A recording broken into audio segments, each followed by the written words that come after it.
The 2024 WNBA draft was last night, and in this video, I'm going to give you my honest grades of how I think the Atlanta Dream did. Now, to be completely honest, I think the Atlanta Dream did an okay job. I would probably give them a C minus in terms of grading, and here's why. Number one, I would say with their first round pick, I think they hit a home run. Nadal Pooch or Poch, she's a phenomenal player. She's an athletic player, 6'5" wingspan, can get up and down the court, and she is a raw talent that I think naturally has the best ceiling. Now, other than that, I think that their draft picks were decent. You can kind of see where they're going. And I think the big thing for them was to evaluate international players. All three of their players this year were from international places. They pretty much played professional basketball internationally.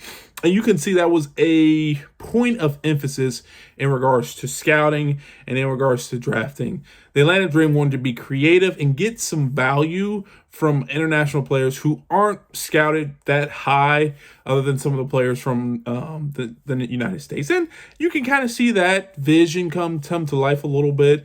In their second round draft, they drafted Isabel Borlase. I think she's like a 5'9", kind of two-way wing guard. She can play a little bit. I like her game. Like I said, I think they wanted to get some more skill in the Atlanta Dream. They wanted to get some more players who can make plays, who can run the offense. And I think they did that with Isabel Borlase. I think she's a pretty good, playmaking guard. Big guard who can get up and down the floor. She can get her own shot. She can get to the rim when she can. And she's a very European-esque player, which I think Atlanta wanted to bring in some extra skill. And then they got Matilda Vila with their last pick, 5'7" point guard, kind of same, out of Spain, kind of same type of viewpoint.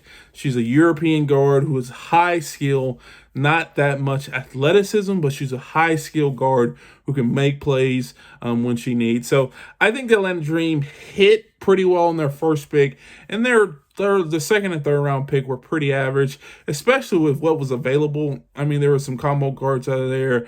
The Nika from UConn, she was there for them to draft. They kind of passed on her, and it just seemed like there was a lot of value out there in the WNBA draft, and the Atlanta Dream went somewhere else. For instance, Elizabeth Kitley fell to the Aces at 25. I think that's just insane. I know she had an injury, but that's a player who, when she can come back healthy, she can be a starting center in the league.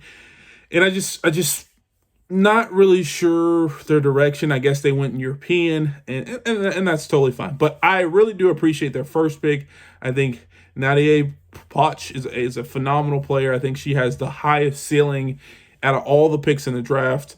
But for this to be, people argue, one of the strongest drafts in America in the WNBA, and for the Atlanta Dream to go all European players, it kind of makes you scratch your head a little bit. What is their direction going forward? I know we have a solid base, and we got a solid base in free agency, but are we trying to find those special players who weren't as scouted as much, but we kind of found those? And, I don't know. But if you enjoyed this video, please do me a favor, hit the thumbs up, subscribe, and turn on post notifications. And if you want to see more about Nadia Pooch or Poch, check this video out right here. And like always, peace.